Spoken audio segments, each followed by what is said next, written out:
Hello students, कैसे आप सब लोग। बेटा आज हम स्टार्ट करते हैं यूनिट नंबर 3 का जो सी पार्ट है, मैग्नेट्स एंड अर्थ्स मैग्नेटिज्म। बहुत ही इंटरेस्टिंग पार्ट है ये यूनिट नंबर 3 का, और इसको पढ़ने में बड़ा मजा आने वाला है। तो आज हम स्टार्ट करते हैं मैग्नेट्स एंड अर्थ्स मैग्नेटिज्म। ठीक है,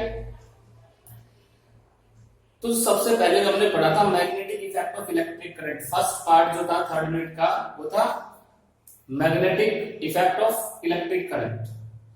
उसमें हमने सबसे पहले क्या देखा था कि 1820 के अंदर ऑर्स्टेड ने एक एक्सपेरिमेंट किया था, और उस एक्सपेरिमेंट के बेसिस पे हमें ये पता लगा था कि एक करंट कैरिंग वायर जो होती है, एक मूविंग चार्ज जो होता है, वो खुद के चारों ओर मैग्नेटिक फील्ड प्रोड्यूस करता है।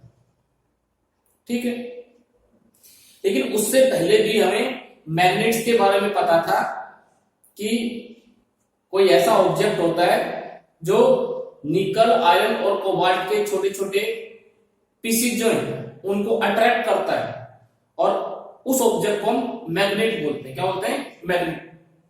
मैग्नेट बोलते हैं। और उसकी जो अट्रैक्ट करने की जो प्रॉपर्टी, छोटे छोटे pieces of nickel, iron, cobalt and steel के जो छोटे छोटे पीसेस को अट्रैक्ट करने की जो प्रॉपर्टी है, उसको हम मैग्नेटिज्म बोलते हैं। क्या बोलते हैं? Magnetism.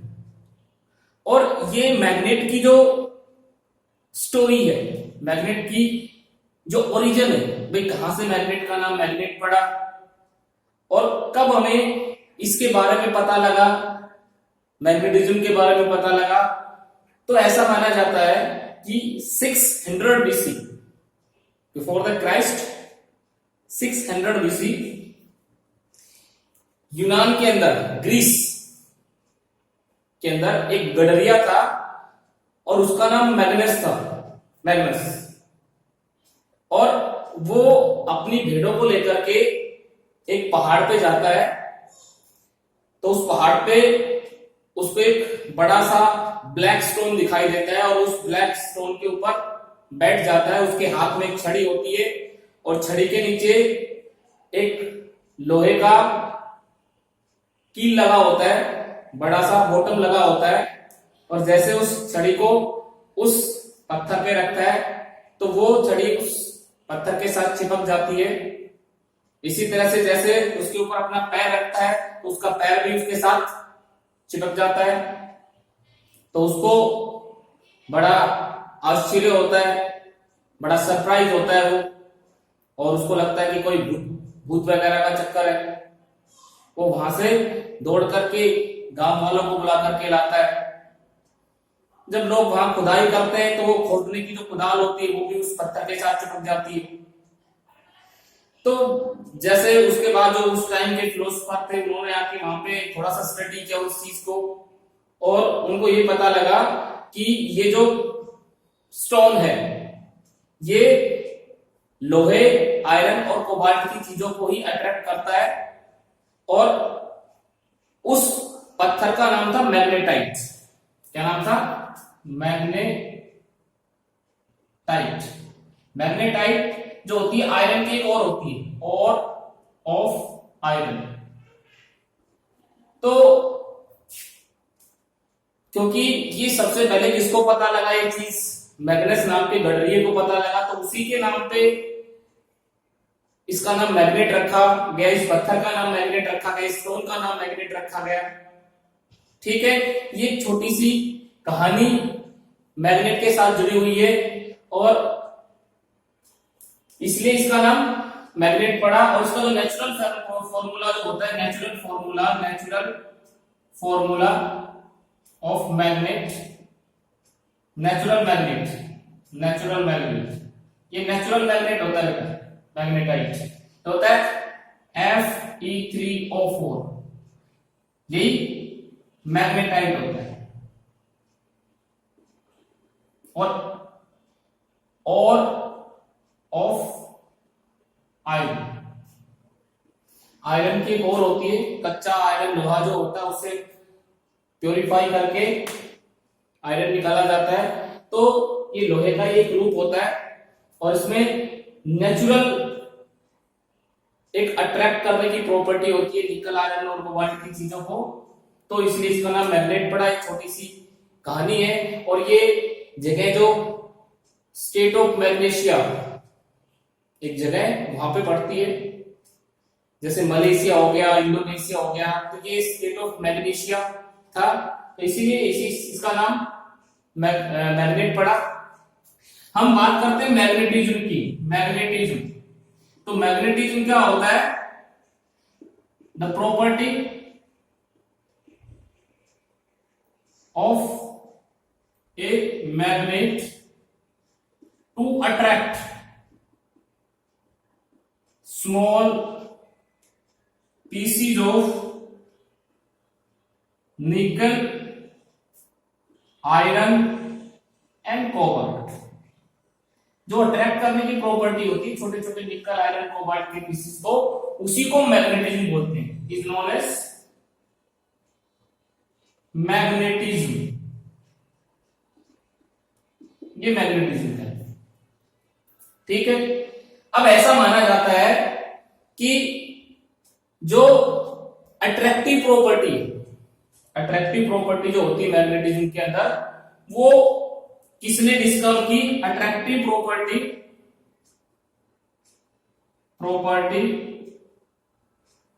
Is discovered by Greece के जो पीपल थे, उन्होंने अट्रैक्टिव प्रॉपर्टी के बारे में पता चला उनको।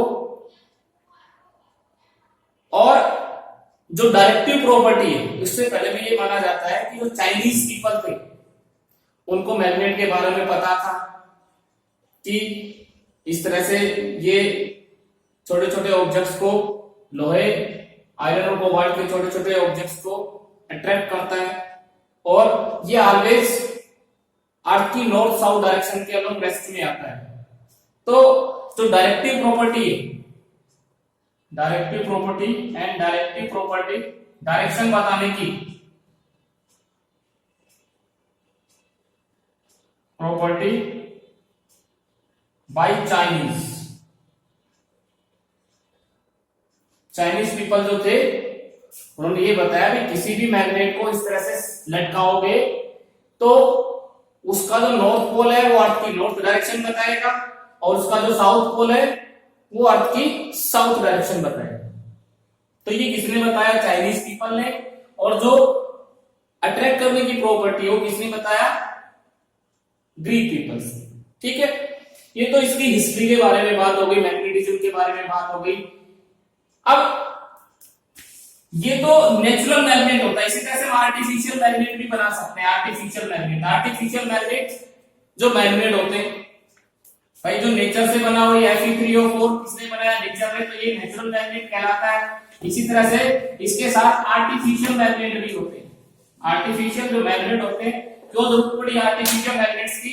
आर्टिफिशियल मैग्नेट्स की जरूरत इसलिए पड़ी क्योंकि एक तो हम उनको डिजायर शेप दे सकते हैं, और जो नेचुरल मैग्नेट होते हैं बहुत ही वीक होते हैं। तो artificial magnet,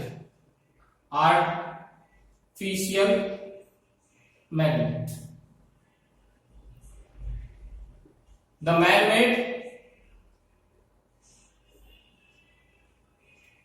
magnets are known as artificial magnet। ठीक है, जो इंसान ने जो मैग्नेट बना सकते हैं मैग्नेट, आगे देखेंगे इसकी प्रॉपर्टीज में कि कैसा मैग्नेट बना सकते हैं। तो उन मैग्नेट्स को हम आर्टिफिशियल मैग्नेट बोलते हैं, जैसे कि कंपास हो गया डायरेक्शन बताने के लिए, ठीक है, मैग्नेटिक नीडल हो गई, ठीक है। इसी तरह से बार मैग्नेट हो गया, राउंड मैग्नेट हो गया, हॉर्सशू मैग्नेट हो गया। लैब में देखा होगा हॉर्सशू मैग्नेट, घोड़े की जो नाल होती है उसके शेप का, इस तरह का, ये हॉर्सशू मैग्नेट होता है, नॉर्थ पोल इधर साउथ पोल, ये एक बार मैग्नेट होता है, नॉर्थ पोल साउथ पोल, ठीक है। इस तरह से एक राउंड मैग्नेट होता है, इस तरह से,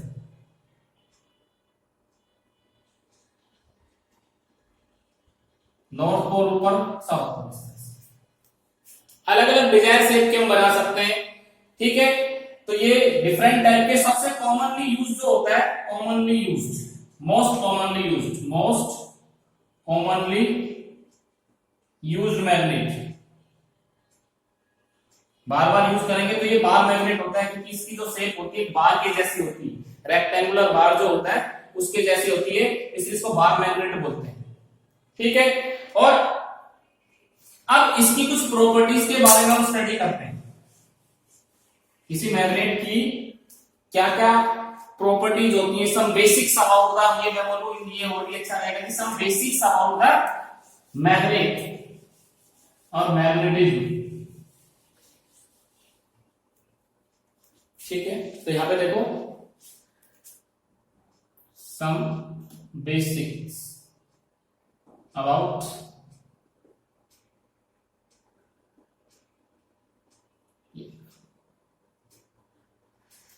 तो यहां पे सबसे पहले हम बात करते हैं कि earth is a behave like a huge magnet, earth जो है वो एक बहुत बड़े मैग्नेट की तरह से काम करती है। पहला तो यही है कि earth is behaves like a huge magnet, एक बहुत बड़े मैग्नेट की तरह से, ऐसा फील होता है, ऐसा अपीयर होता है कि अर्थ के क्रस्ट में एक बहुत बड़ा बार मैग्नेट बन रही है और उसी पैटर्न का मैग्नेटिक फील्ड वो बनाती है। जैसे ये अर्थ और ये इसकी एक्सिस ऑफ रोटेशन, ये क्या इसकी एक्सिस ऑफ रोटेशन, तो ऐसा अपीयर होता है कि अर्थ के अंदर ये एक बहुत बड़ा बार मैग्नेट बने रही है, इस तरह से, इस तरह से, ये मैग्नेटिक एक्सिस कहलाती है, मैग्नेटिक एक्सिस, ठीक है। इसको बोलते हैं जियोग्राफिक एक्सिस।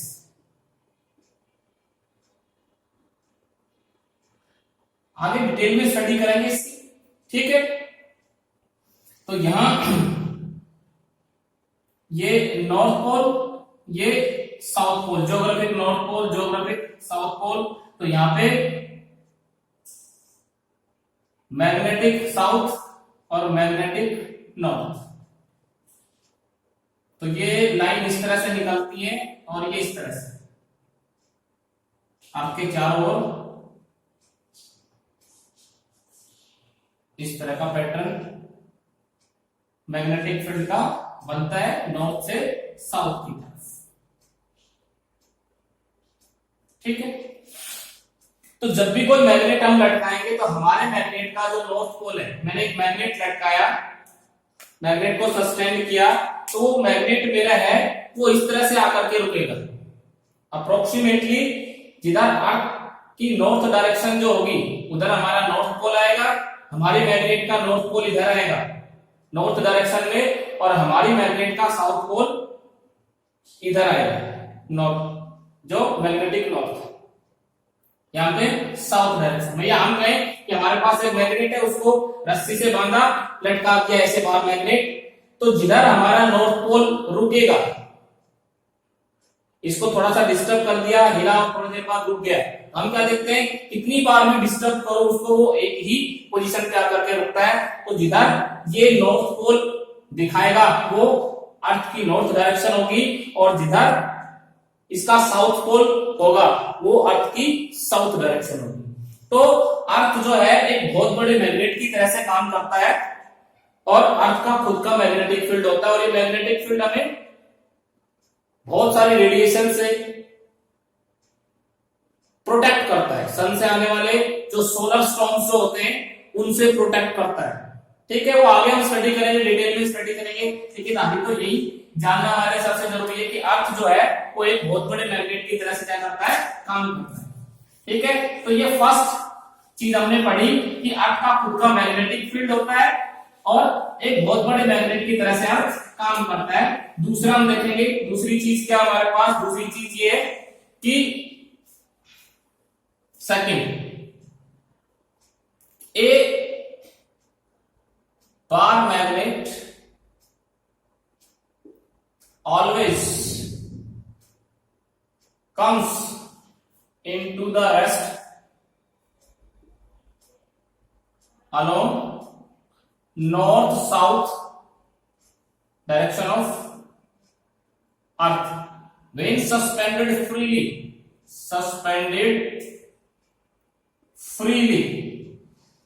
जब भी किसी मैग्नेट को फ्रीली सस्पेंड करेंगे तो वो अर्थ की नॉर्थ साउथ डायरेक्शन के अलोंग ही रेस्ट में आएगी। इसलिए इसके अंदर डायरेक्टिव प्रॉपर्टी होती है। नेविगेशन में हम यूज करते हैं, जो बड़े बड़े क्रूज होते हैं, बड़े बड़े जो पानी के जहाज होते हैं, उनके अंदर कंपास नीडल होते हैं बड़े बड़े, जो हमें ये बताते हैं किस डायरेक्शन में जाने हैं। हम जब किसमें होते हैं, सी के अंदर होते हैं, तो हमें ये नहीं पता होता किधर नॉर्थ है किधर साउथ, हम किस डायरेक्शन में चले। तो वहां सिर्फ स्टीयरिंग के लिए हमारे पास एक कंपास नीडल होती है और उसी से हम डायरेक्शन का पता करते हैं। ठीक है, तो मैग्नेट के अंदर डायरेक्टिव प्रॉपर्टी होती है। तीसरा, ठीक है, अब कोई भी जो मैग्नेट होता है उसके दो पोल होते हैं। A magnet has two poles, ठीक है, एक होता है नॉर्थ पोल और एक होता है साउथ पोल। ठीक है, इस तरह से मैंने मैग्नेट बनाया, ये ए पॉइंट, ये बी। ठीक है, ए से बी तक की दूरी को हम बोलते हैं ज्योग्राफिक लेंथ। क्या बोलते हैं इसको, इस लेंथ को बोलते हैं ज्योग्राफिक लेंथ। लेकिन जो पोल होते हैं मैग्नेट के, जो पोल होते हैं वो थोड़ा सा अंदर होते हैं। ये नॉर्थ पोल थोड़ा सा अंदर मिलेगा, साउथ पोल थोड़ा सा अंदर मिलेगा, और ये जो लेंथ होती है, ये डिस्टेंस कहलाता है मैग्नेटिक लेंथ। इसका मतलब क्या हुआ, जो मैग्नेटिक लेंथ है वो ऑलवेज ज्योग्राफिक लेंथ से छोटी होती है। और कितना फर्क होता है, ये होता है NS is equal to 6/7 of AB, 6/7 times of AB। जो मैग्नेटिक लेंथ होती है, ये वाली मैग्नेटिक लेंथ और ये ज्योग्राफिक लेंथ, यहां से यहां तक ये ज्योग्राफिक लेंथ।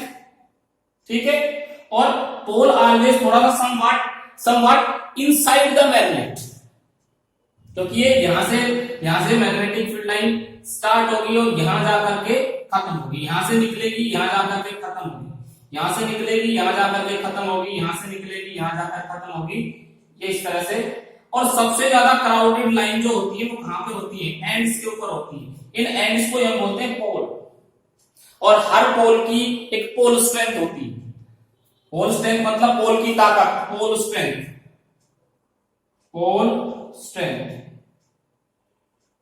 और इसको हम एम से लिखते हैं। पोल स्ट्रेंथ को कैसे लिखते हैं, एम से। इसकी पोल स्ट्रेंथ मिलेगी, इसकी पोल स्ट्रेंथ मिलेगी। ठीक है, तो ये हमारे पास एक मैग्नेट होता है, एक मैग्नेट के दो पोल होते हैं। Like poles repel each other, यानी कि नॉर्थ को क्या करेगा, नॉर्थ पोल को, और साउथ पोल को क्या करेगा, रिपेल करेंगे। ठीक है, और unlike poles attract each other. सबको पता है नॉर्थ साउथ को ले जाएंगे तो अट्रैक्ट करेंगे, चिपक जाएंगे आपस में, साउथ नॉर्थ को लेके जाएंगे तो रिपेल करेंगे। तो अनलाइक पोल्स क्या करते हैं, रिपेल करते हैं, सॉरी, अनलाइक पोल्स अट्रैक्ट करते हैं और लाइक पोल्स रिपेल करते हैं। ठीक है, और प्रॉपर्टीज देखिए, और कुछ बेसिक्स हम पढ़ते हैं, पूरा का पूरा मैग्नेटिज्म के बारे में पूरा बेसिक्स बहुत अच्छे से पढ़ते हैं, क्योंकि बहुत ही फेमिलियर चैप्टर है। एक बार आइंस्टीन जो थे, उनके किसी रिलेटिव ने चाइल्डहुड के अंदर उनको एक मैग्नेट दिया था, और उन्होंने अपनी किताब में लिखा है कि वो मैग्नेट से इतने ज्यादा प्रभावित थे उसके मैग्नेटिज्म से।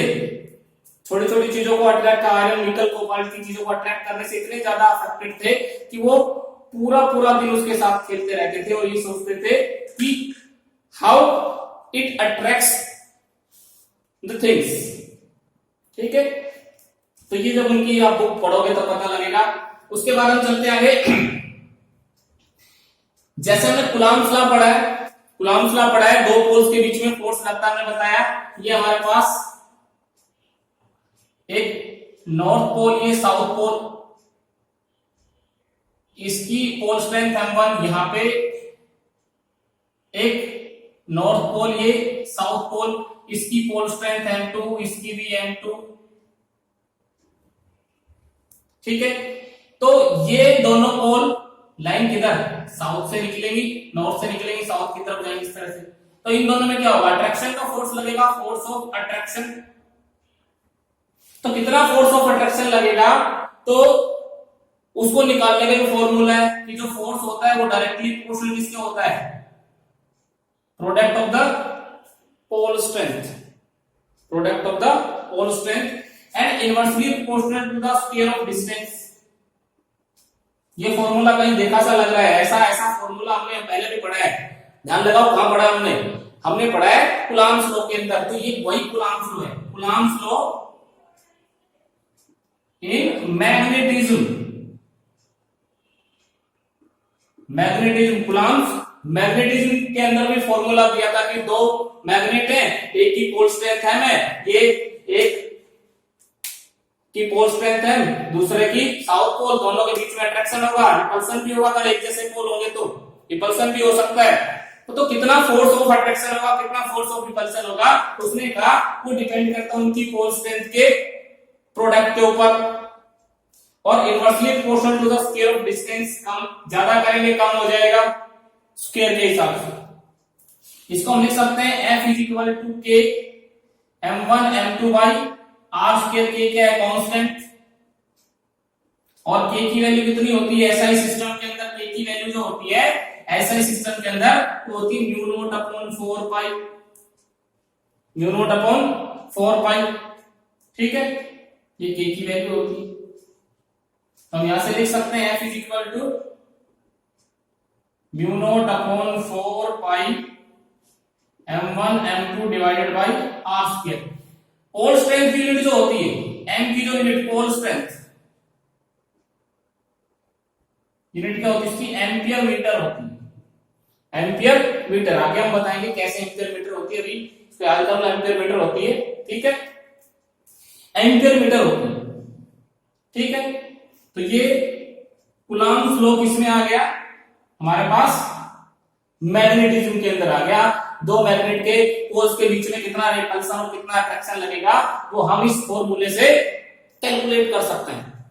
ठीक है, और देखिए कुछ और प्रॉपर्टीज और कुछ इंटरेस्टिंग प्रॉपर्टीज हम पढ़ते हैं, दो तीन प्रॉपर्टीज और बची हैं, उसके बाद आगे चलते हैं। तो यहाँ पे कंपास नीडल, नाम सुने, कंपास नीडल सभी ने देखा होगा, क्या बताती है, डायरेक्शन बताती है आपकी।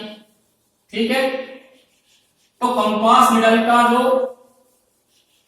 इन्वेंशन है वो किसने किया था, सेंको, सेंको नाम से पता चल रहा है चाइनीज था, क्या नाम था, सेंको। इस तरह से सेंको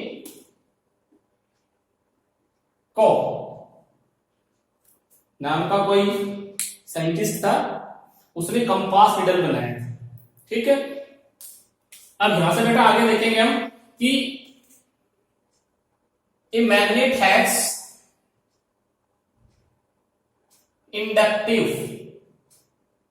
प्रॉपर्टी।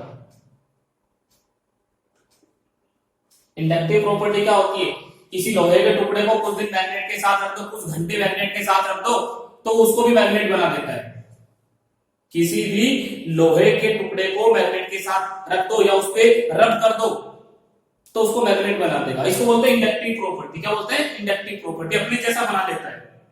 ठीक है, और देखो इसमें मोनोपोल्स डज नेवर एग्जिस्ट, बहुत इंपॉर्टेंट है। और क्यों एग्जिस्ट नहीं करते, आज हम प्रूव भी करेंगे इसको। मोनोपोल्स, या हम कहें कौन सी प्रॉपर्टी देख लेना, मोनोपोल्स या poles always exist in pairs, यानी कि पोल जोड़े के साथ मिलेंगे, कभी भी अकेला पोल नहीं मिल सकता। जैसे कोई भी मैग्नेट देखना चाहिए, हमारे पास एक मैग्नेट है नॉर्थ साउथ पोल, तो ये कभी अकेले नहीं मिल सकते। हम चाहेंगे इतना सा एक मैग्नेट तोड़ दिया, बीच में से इसको काट दिया, एक हैमर लिया तोड़ दिया बीच में से, तो जैसे तोड़ेंगे तो यहाँ पे एक नया मैग्नेट बनेगा जिसके भी दो पोल होंगे। ये नॉर्थ पोल तो ऐसा ही रहेगा, यहाँ पे एक साउथ ऑटोमेटिकली इंड्यूस हो जाएगा, यहाँ पे एक नॉर्थ इंड्यूस हो जाएगा। अब ये दो अलग मैग्नेट बन गए। और छोटा कर दो, और छोटा करेंगे तो ये नॉर्थ ये साउथ, इधर भी ऐसे ही, ये नॉर्थ ये साउथ, ये नॉर्थ ये साउथ, ये नॉर्थ ये साउथ। कितना छोटा कर सकते हैं, और छोटे कर दो। हम किसी चीज को कितना तोड़ सकते हैं, एटम में जितना तोड़ सकते हैं, एटम में जितना तोड़ दो तो एटम जो होगा उसके भी दो पोल होंगे, एक नॉर्थ पोल एक साउथ पोल। तो हम ये चाहें कि अकेला नॉर्थ पोल मिल जाए, अकेला साउथ पोल मिल जाए, तो अकेले रहने की क्या आदत नहीं, ये हमेशा साथ साथ रहते हैं, जिएंगे तो साथ, मरेंगे तो साथ। ठीक है, तो नॉर्थ पोल अलग से नहीं हो सकता, साउथ पोल अलग से नहीं हो सकता, always exist in pair. Next property देखो, लास्ट हम बात करें कि repulsion is the sure test for magnet. भाई हमें कैसे पता लगे, मान लो ये एक तो मैग्नेट है मेरे पास, ये दो चीजें हमारे पास, दोनों एक दूसरे के साथ चिपक रही हैं, ऐसे दोनों एक दूसरे को अट्रैक्ट कर लेती हैं।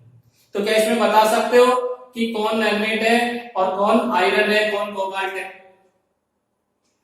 क्योंकि एक आयरन का टुकड़ा और एक मैग्नेट रिपेल कर, लेकिन अट्रैक्ट करेंगे, लेकिन अगर दोनों रिपेल करती, अगर ये रिपेल करती हैं तो इसका सीधा सा मतलब है कि दोनों मैग्नेट है।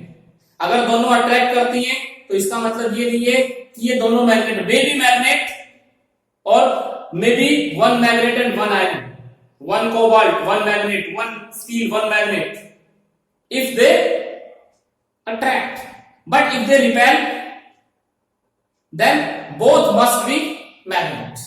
तो रिपल्सन जो होता है ये श्योरिटी देता है, ये पुख्ता कर देता है कि दोनों मैग्नेट है। तो हम किसको श्योर टेस्ट मानते हैं? रिपल्सन। ठीक है, तो बेसिक्स था, और इस बेसिक्स से आगे चलते हैं बेटा। मैग्नेटिक फील्ड लाइंस हम पहले पढ़ चुके हैं। कहां पढ़ चुके हैं? जब हमने फर्स्ट पार्ट इसका स्टार्ट किया था, वहां पे हमने मैग्नेटिज्म के बारे में पढ़ा और वहां भी हमने मैग्नेटिक फील्ड लाइंस की प्रॉपर्टीज पढ़ी थी। एक बार फिर से मैं थोड़ा सा एक्सप्लेन कर देता हूं, बट डिटेल में नहीं जाएंगे, वहां से नोट कर रखिए। ठीक है, दोबारा से नोट नहीं करनी है नोटबुक के अंदर। तो यहां से देखिए मैग्नेटिक फील्ड लाइंस क्या होती है। मैग्नेटिक फील्ड लाइंस का जो कॉन्सेप्ट है किसने इंट्रोड्यूस किया था? फैराडे ने। किसने? फैराडे ने। और उसको विजुलाइज करने के लिए बिल्कुल हाइपोथेटिकल होती है, ऐसी कोई लाइन नहीं होती, ये हाइपोथेटिकल कॉन्सेप्ट है। हाइपोथेटिकल लाइन से ऐसा पैटर्न हम मान करके चलते हैं, ऐसा नहीं कि ऐसे लाइन निकलेगी और ऐसे ऐसे आकर के चिपक जाएगी। ये magnetic field lines north pole से निकलती है और साउथ पोल पे जाती है, इस तरह से अंदर जाएंगी। ठीक है, और अंदर भी चलती है, साउथ से नॉर्थ। बाहर कैसे चलती है? नॉर्थ से साउथ, इस तरह से, इस तरह से। ठीक है, इस तरह से ये नॉर्थ पोल से निकलती है, साउथ पोल के अंदर एंटर करती है, फिर साउथ से नॉर्थ की तरफ चल देती है। ऐसा नहीं कि पॉजिटिव चार्ज है, नेगेटिव चार्ज है, खत्म खत्म खत्म। नेगेटिव से गया, पॉजिटिव से निकला, नेगेटिव में खत्म, पॉजिटिव से निकला, नेगेटिव में, ऐसा नहीं है। इसमें नॉर्थ से निकलेंगे, साउथ में जाएंगे, खत्म नहीं होगी, फिर वहां से साउथ से नॉर्थ की तरफ चल पड़ेगी। तो कंटिन्यूस होती है, क्लोज होती है। Outside the magnet travel from north to south and inside the magnet travel from south to north. और कहीं पे भी हम एक टेंजेंट ड्रा करते हैं तो टेंजेंट क्या होता है ना, मैग्नेटिक फील्ड की डायरेक्शन। यहाँ पे मैग्नेटिक फील्ड ये, यहाँ पे मैग्नेटिक फील्ड ये, यहाँ पे मैग्नेटिक फील्ड ये, यहाँ पे मैग्नेटिक फील्ड ये। अलोंग द टेंजेंट, इस लाइन पे कहीं भी टेंजेंट ड्रा कर दो, वो क्या बताएगा, उस पॉइंट पे मैग्नेटिक फील्ड लाइन की डायरेक्शन बताएगा। हमने ये भी पढ़ा है कि दो लाइन कभी भी एक दूसरे को कट नहीं कर सकती। एक लाइन ऐसे कट करके दूसरे को नहीं जाएगी, क्योंकि वहां पे दो टेंजेंट हो जाएंगे, और दो टेंजेंट हो जाएंगे तो दो डायरेक्शन, पर वो पॉसिबल नहीं है, पहले पढ़ चुके हैं। अगर इस तरह से लाइन दिखाएं तो ये यूनिफॉर्म मैग्नेटिक फील्ड को रिप्रेजेंट करती है। इस तरह से लाइन दिखाएं तो मैग्नेटिक फील्ड क्या हो रहा है, डिक्रीजिंग, यानी कि यहां पे मैग्नेटिक फील्ड ज्यादा था, यहां पे मैग्नेटिक फील्ड लेस है। और ये कैसा है, ये यूनिफॉर्म। ऐसे दिखाएं क्रॉस से तो मैग्नेटिक फील्ड तो यूनिफॉर्म है, लेकिन inside the plane and perpendicular, अंदर की तरफ है। और ऐसे दिखाएं डॉट से, इस तरह से डॉट से ऐसे डॉट से रिप्रेजेंट करें तो ये परपेंडिकुलर लेकिन बाहर की तरफ, ये मैग्नेटिक फील्ड ऐसे बाहर की तरफ है, ये मैग्नेटिक फील्ड अंदर की तरफ है। ठीक है, तो ये प्रॉपर्टीज मैंने ब्रीफ में नहीं बताई है, शॉर्ट फॉर्म में बता दी है, क्योंकि पहले पढ़ा रखा है, तो वहां से आप देख सकते हैं। उसके बाद हम चलते हैं मैग्नेटिक डाइपोल। मैग्नेटिक डाइपोल, जैसे डाइपोल का नाम पहले भी सुना है हमने, कहां सुना है, इलेक्ट्रिक फील्ड के अंदर, इलेक्ट्रोस्टैटिक्स के अंदर, कि electric dipole is the system of two equal and opposite charges. दो चार्जेस को, एक जैसे चार्जेस को लेकिन अपोजिट नेचर के चार्जेस को थोड़ा सा सेपरेट कर रहे हैं, तो वो अरेंजमेंट डाइपोल कहलाती है। और डाइपोल पे बहुत सारे इलेक्ट्रिक फील्ड हमने निकाले हैं, अभी मैग्नेटिक फील्ड में भी आ गया पीछे पीछे। तो देखो मैग्नेटिक डाइपोल क्या होता है, magnetic dipole.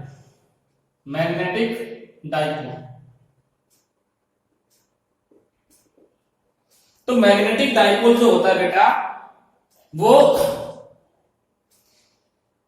It consist of, हम कहें it is the arrangement of two equal and unlike poles.